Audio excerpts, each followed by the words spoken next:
गुळातली लापशी तुम्ही सर्वांनीच खाल्ली असेल, पण लापशीपासून इतकी मऊ लुसलुशीत इडली कधी खाल्ली आहे का? जरा सुद्धा इनो, सोडा किंवा तांदळाचा सुद्धा वापर न करता इतक्या मऊ लुसलुशीत, जाळीदार, तोंडात टाकताच विरघळणाऱ्या लापशी रव्यापासून इडल्या कशा बनवायच्या ते आज आपण बघणार आहोत.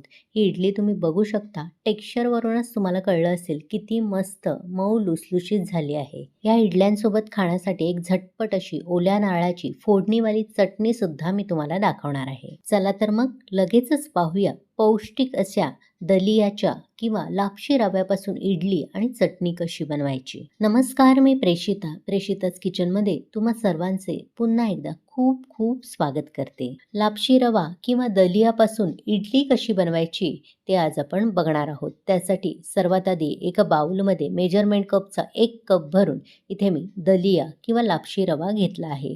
कोणत्याही प्रकारचा तुम्ही दलिया इथे वापरू शकता, म्हणजे मोठा, जाड, बारीक, मध्यम कोणताही वापरू शकता. आता यामध्ये ही इडली चांगली मऊ लुसलुशीत आणि पौष्टिक होण्यासाठी मेजरमेंट कपचा 1/2 कप एवढी आपल्याला मुगाची डाळ घालायची आहे. जी नेहमी आपण डाळ बनवण्यासाठी पिवळी डाळ वापरतो त्याचाच वापर मी इथे केला आहे.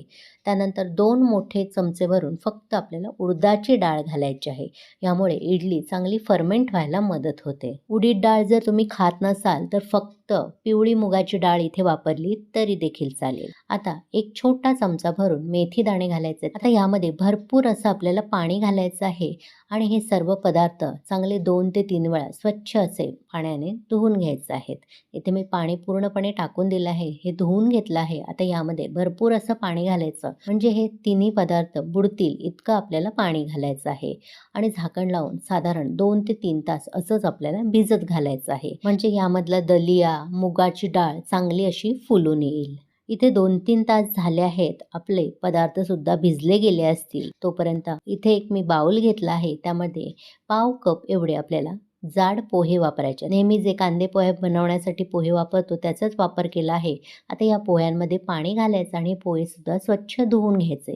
त्यामधलं पाणी संपूर्ण काढून टाकायचं आहे आणि 2 मिनिटं हे पोहे असेच भिजत घालायचे आहेत, म्हणजे ते छान मऊ होतील. आता आपण झाकण उघडून बघूया. इथे बघू शकता दलिया आणि डाळी सर्व छान अशा फुलून आल्या आहेत.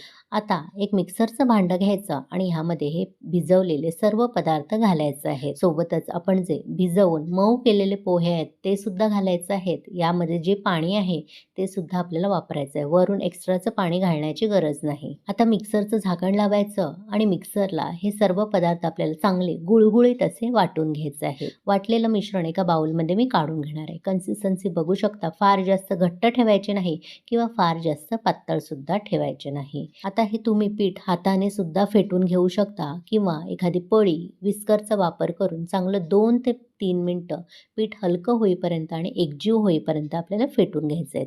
जोपर्यंत या पिठावर असे बुडबुडे तयार होत नाहीत, म्हणजे पीठ हलकं होत नाही, तोपर्यंत फेटून घ्यायचं आहे. 2-3 मिनिटं इथे मी फेटून घेतलं आहे हे पीठ. आता लगेचच ह्यावर झाकण ठेवायचं आणि हे पीठ आपल्याला आंबट ठेवायचं आहे. गरमीचे दिवस आहेत त्यामुळे जास्त वेळ लागत नाही. 7 ते 8 तास फक्त पीठ आंबायला लागतात. जास्तीत जास्त 8 ते 9 तास, त्यापेक्षा जास्त आंबवू नका. इथे दुसरा दिवस उजाडला आहे. रात्रभर मी पीठ आंबवत ठेवलेलं. आता आपण झाकण उघडून बघूया. इथे बघू शकता किती मस्त असं पीठ आंबलं गेलं आहे. आता यामध्ये चवीनुसार मीठ घालायचं आणि हलक्या हाताने हे एकजीव करून घ्यायचं. फार जास्त जोरात फेटायचं नाही, नाहीतर त्यामधला गॅस बाहेर पडतो आणि इडल्या आपल्या व्यवस्थित मऊसूत होत नाहीत. आता लगेचच इडल्या आपण बनवून घेऊया. त्यासाठी इडली पात्राचे जे मोल्ड आहेत त्याला मी थोडंसं बटर लावून घेतलं आहे. बटर, साजूक तूप किंवा तेलसुद्धा लावू शकता. आता ह्यामध्ये थोडं थोडं इडलीचं मिश्रण घालायचं. फार जास्त घालायचं नाही, नाहीतर इडल्या एकमेकांना चिकटल्या जातात. आता इडलीची भांडी कशी ठेवायची ते बघूया. सर्वात आधी स्टँडमध्ये पहिलं इडलीचं पात्र ठेवायचं आणि ह्या इडली पात्राला जे छिद्र आहेत त्याच्यावर दुसरी इडली येईल वरची, अशा पद्धतीने ठेवायचं आहे. त्यानंतर इथे तिसरी बघू शकता, छिद्राच्या वर इडली येईल अशा पद्धतीने ठेवायचं आहे. म्हणजे काय होतं, आपण जेव्हा इडल्या वाफवतो तेव्हा त्याचं पाणी जे वाफेचं आहे ते खालच्या इडलीवर पडत नाही आणि खालच्या इडल्या चिकट होत नाहीत, म्हणजे पाणथळ होत नाहीत. कधी कधी काय होतं, वरच्या इडल्या तर चांगल्या होतात पण खालच्या इडलीवर पाणी पडून त्या सगळ्या पाणथळ होतात किंवा बसल्या जातात. तसं होऊ नये म्हणून ही ट्रिक करायची आहे, ज्यामुळे अजिबात पाणी पडलं जात नाही. आता इडली पात्रामध्ये मी पाणी खळखळून उकळवून घेतलं आहे. त्यामध्ये हा स्टँड ठेवणार आहे आणि झाकण लावून मध्यम आचेवर 10 ते 12 मिनिटं या इडल्या वाफवून घ्यायच्या आहेत. इडली शिजते तोपर्यंत आपण एक चटणी बनवूया. त्यासाठी मिक्सरच्या भांड्यामध्ये 1 कप भरून मी ओलं खोवलेलं खोबरं घातलं आहे.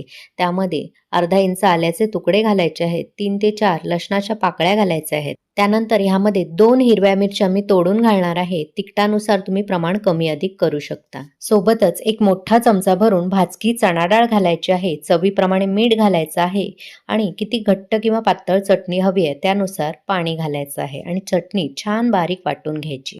आता चटणीवर एक फोडणी देऊ. त्यासाठी 1 चमचा तेल कडकडीत मी गरम करून घेतलं आहे. त्यामध्ये अर्धा चमचा उडदाची डाळ छान सोनेरी रंग येईपर्यंत परतवून घ्यायची. त्यानंतर 1 चमचा भरून मोहरी घालायची. मोहरी छान तडतडली की त्यामध्ये 1 ते 2 सुक्या लाल मिरच्या घालायच्या. थोडीशी कढीपत्त्याची पानं आणि चिमूटभर हिंग घालून ही फोडणी आपल्याला छान परतवून घ्यायची आहे आणि लगेचच या चटणीवर ओतायची आहे. इथे आपली झटपट ओल्या नारळाची मस्त चविष्ट अशी चटणी देखील तयार आहे. इथे 10 ते 12 मिनिटं झाली आहेत. इडल्या आपल्या शिजल्या असतील तर झाकण उघडून बघूया.